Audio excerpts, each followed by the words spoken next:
नमस्कार, आप देख रहे हैं मुसर्रत टाइम्स लाइव। बंगाल में गरजे पीएम मोदी, कहा भारत ने दुनिया को बताया विकास कैसे किया जाता है।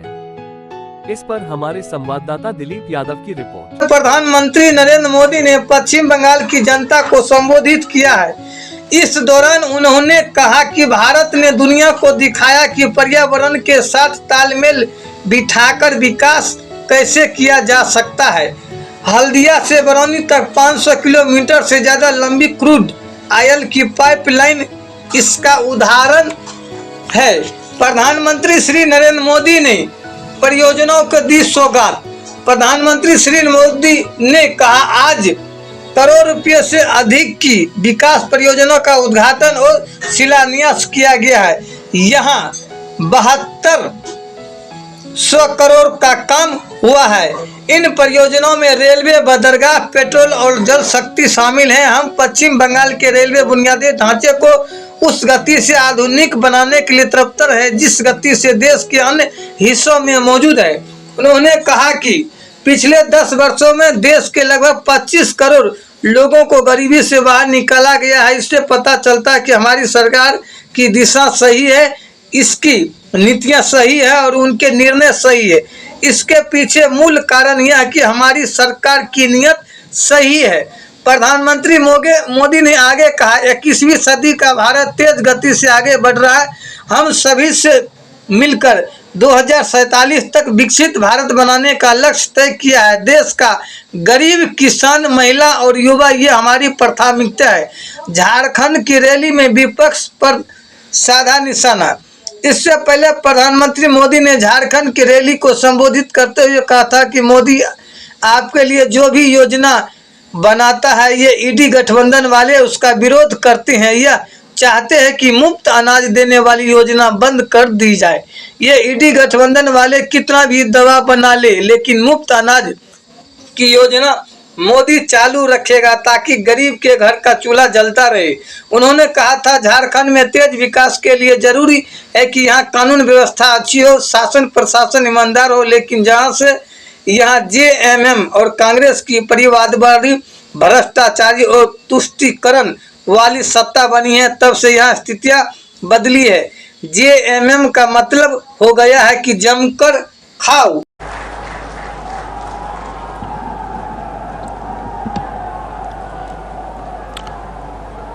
तारकेश्वर महादेव की जय।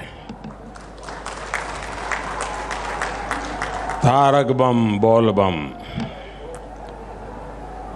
पश्चिम बंगाल के राज्यपाल सीवी आनंद बोस जी,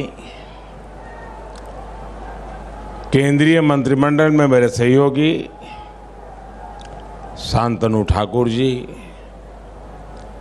पश्चिम बंगाल विधानसभा में नेता विपक्ष शुभेंदु अधिकारी जी, सांसद अपरूपा पोद्दार जी, सुकांता मजूमदार जी, सौमित्र खान जी, अन्य महानुभाव, देवी और सज्जनों,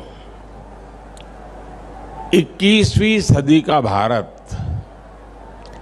तेज गति से आगे बढ़ रहा है। हम सभी ने मिलकर 2047 तक विकसित भारत बनाने का लक्ष्य तय किया है। देश का गरीब, किसान, महिला और युवा ये देश की प्राथमिकता है।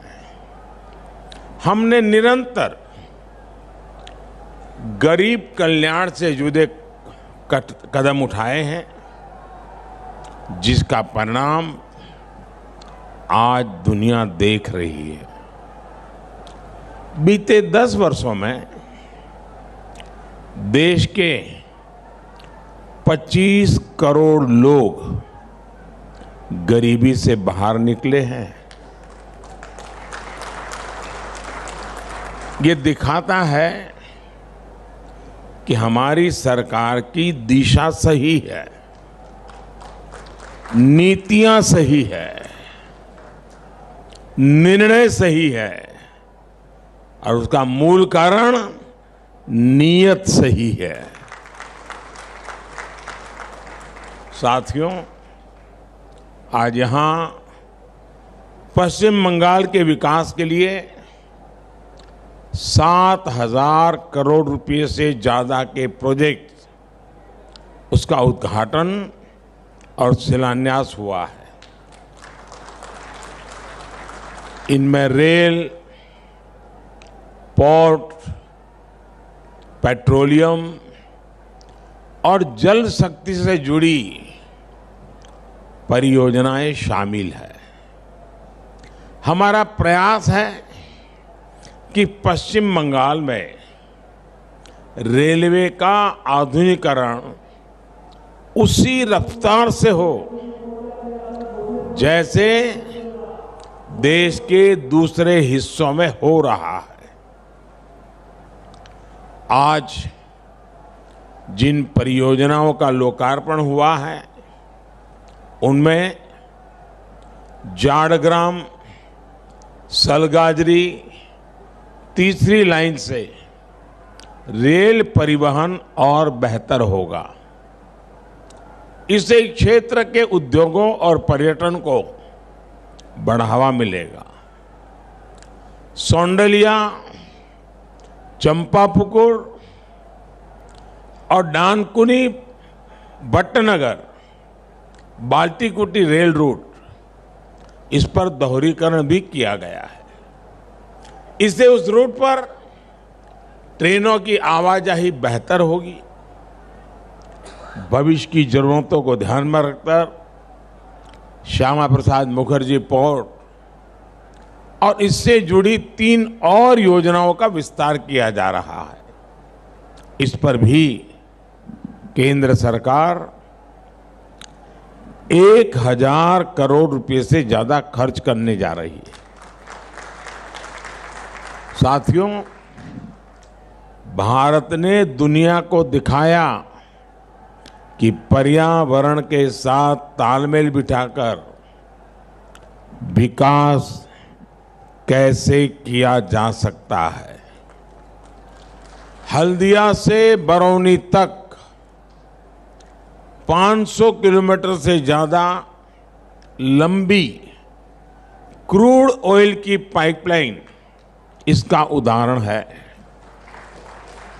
इसके जरिए क्रूड ऑयल को 4 राज्यों बिहार, झारखंड, उड़ीसा और पश्चिम बंगाल से होते हुए 3 अलग अलग रिफाइनरी तक पहुंचाया जाएगा। इससे खर्च भी कम होगा और पर्यावरण सुरक्षा से जुड़ी चिंताएं भी कम होगी। आज जो पश्चिम मेदिनीपुर में एलपीजी बॉटलिंग प्लांट शुरू हुआ है, उसका लाभ 7 जिलों को होगा। इससे यहां एलपीजी की मांग को पूरा करने में मदद मिलेगी और साथ साथ नौजवानों के लिए रोजगार के अनेक नए अवसर भी बनेंगे। आज हुगली नदी के प्रदूषण को कम करने के उद्देश्य से सीवेज ट्रीटमेंट प्लांट को भी शुरू किया जा रहा है।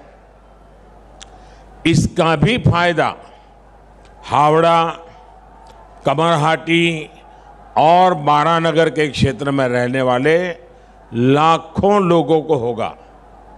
साथियों, किसी भी राज्य में इंफ्रास्ट्रक्चर का एक प्रोजेक्ट शुरू होता है तो वहां के लोगों के लिए आगे बढ़ने के कई रास्ते तैयार हो जाते हैं। भारत सरकार ने इस साल पश्चिम बंगाल में रेलवे के विकास के लिए 13,000 करोड़ रुपए से ज्यादा का बजट दिया है। 13,000 करोड़। ये राशि 2014 से पहले की तुलना में 3 गुना से भी अधिक है। हमारा प्रयास है कि यहां रेल लाइनों का इलेक्ट्रिफिकेशन, यात्री सुविधाओं का विस्तार और रेलवे स्टेशनों का पुनर्विकास तेज गति से हो। पिछले 10 वर्षों में पश्चिम बंगाल में वर्षों से रुके पड़े कई रेलवे प्रोजेक्ट पूरे हुए हैं। 10 साल में बंगाल के 3000 किलोमीटर से ज्यादा रेलवे ट्रैक का इलेक्ट्रिफिकेशन किया गया है।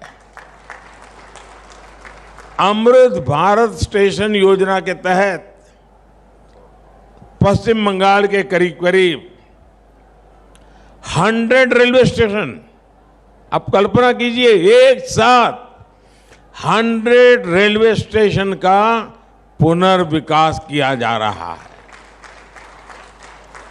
तारकेश्वर रेलवे स्टेशन को भी अमृत स्टेशन के रूप में विकसित किया गया है। पिछले 10 वर्षों में पश्चिम बंगाल में 150 से ज्यादा नई ट्रेन सेवाएं शुरू की गई है। 5 नई वंदे भारत एक्सप्रेस बंगाल के लोगों को रेल यात्रा का बिल्कुल नया अनुभव करा रही है। साथियों, मुझे विश्वास है कि पश्चिम बंगाल के लोगों के सहयोग से हम विकसित भारत का संकल्प भी पूरा करेंगे। एक बार फिर बंगाल के लोगों को आज की परियोजनाओं के लिए मैं बहुत बहुत बधाई देता हूं। ये सरकारी कार्यक्रम अब यहाँ समाप्त होगा और मैं 10 मिनट के भीतर भीतर खुले मैदान में जा रहा हूं।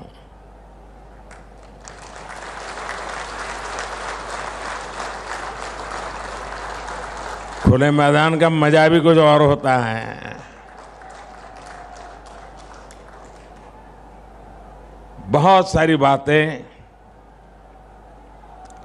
आज मुझे कहनी है, लेकिन उस मंच पे कहूंगा।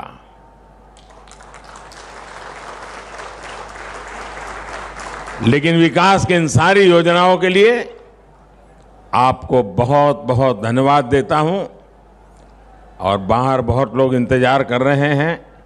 मैं आपसे विदाई लेता हूं। नमस्कार।